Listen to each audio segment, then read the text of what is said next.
natin.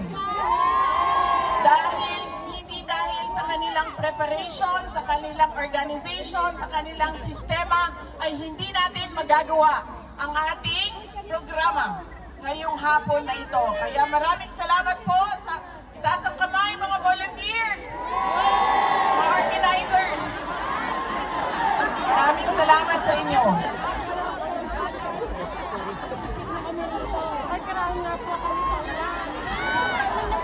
Lahat tayo, ma'am, hindi ba yan?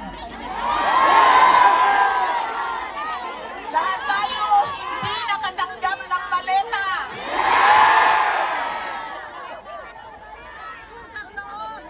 Nagpapasalamat tayo, syempre, sa local government unit ng London at sa UK government dahil pinayagan nila tayo na magtipon-tipon ngayong hapon na ito.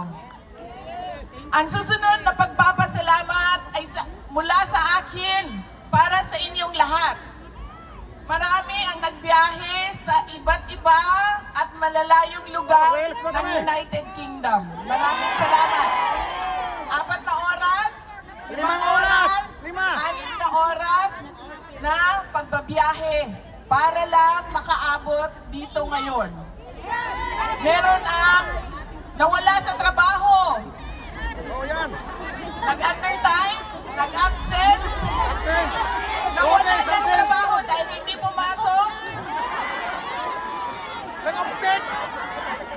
hindi na natuloy ang biyahe, hindi na natuloy ang lakad dahil ibinigay ninyo ang oras ninyo para sa ating pagtitipon ngayong araw na ito. Maraming salamat sa inyong lahat.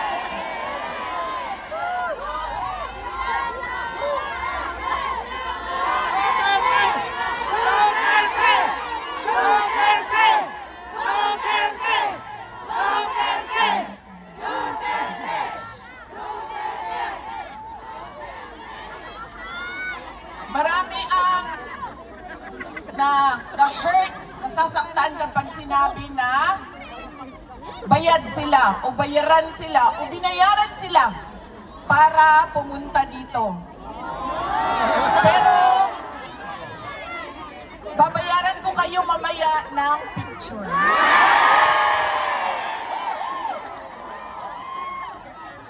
Yung picture na yan, walang priceless yan. Priceless.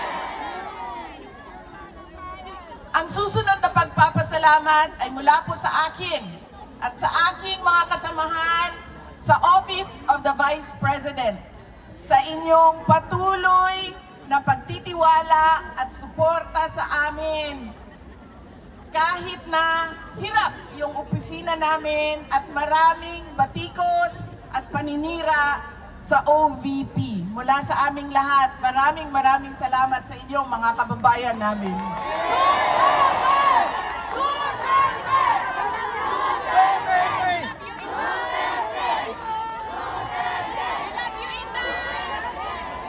Ang susunod na pagpapasalamat, makikita ko po siya sa susunod na linggo. Mahal nating lahat at inaantay natin lahat ang kanyang paglabas at pag-uwi sa Pilipinas.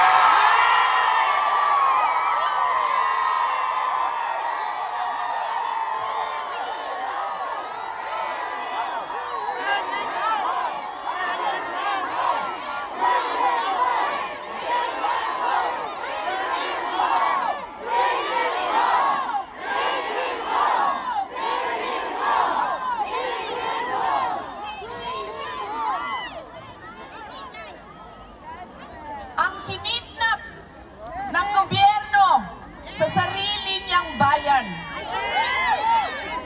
Lagi kapag kami ay nag-uusap, sinasabi niya na ipaabot sa inyong lahat ang kanyang pagpapasalamat, lalong-lalo na sa dasal ninyo na siya ay makabalik sa ating bayan.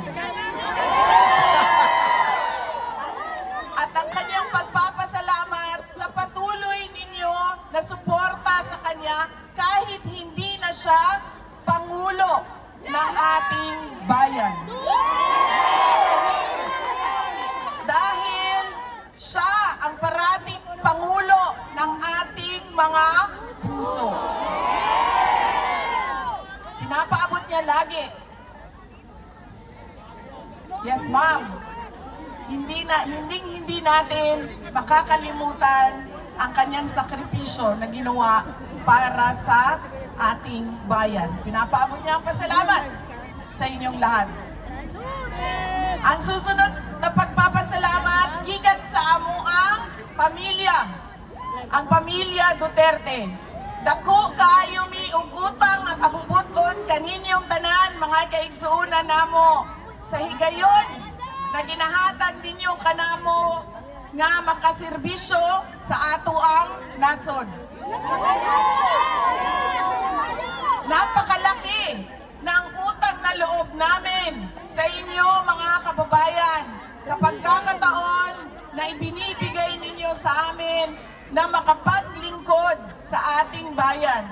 Alam ninyo, ang lakas ng pamilya namin hindi galing sa posisyon namin sa syudad ng Davao. Dahil sobrang dami sa ating mga Pilipino ang mayroong iba't ibang posisyon. Barangay Kapitan, Purok Chairman, Konsihal, mga buaya, Mayor, Governor. Sobrang dami ng mayroong posisyon. Hindi galing sa apelido. Dahil lahat naman tayo may pangalan, may apelido. Ang totoong lakas namin ay galing sa inyo. Nakikita ninyo ito? Ang pagtitipon natin ngayong hapon na ito, ito ang lakas ng aming pamilya. Kaya nagpapasalamat kami sa inyong lahat dahil hindi ninyo kami iniiwan. Doon, hindi pa Pangulo, si President Duterte, nandiyan na yung suporta ninyo. Nung naging Pangulo siya, buong-buo ang suporta ng taong bayan. At ngayon, na walang-wala yung pamilya namin, ay nandyan pa rin kayo, mga kababayan namin. Maraming salamat sa inyong lahat. Daghang salamat kaninyong tanan. There you have it, ladies and gentlemen. The 15th Vice President of the Republic of the Philippines. Sir, papasalamat pa lang yung sugod pa lang to.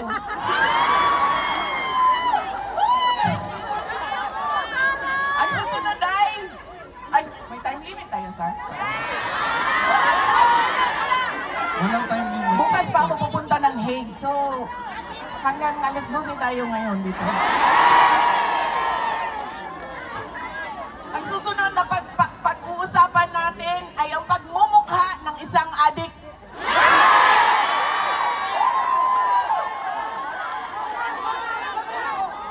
Joke lang. Okay, sana, grip.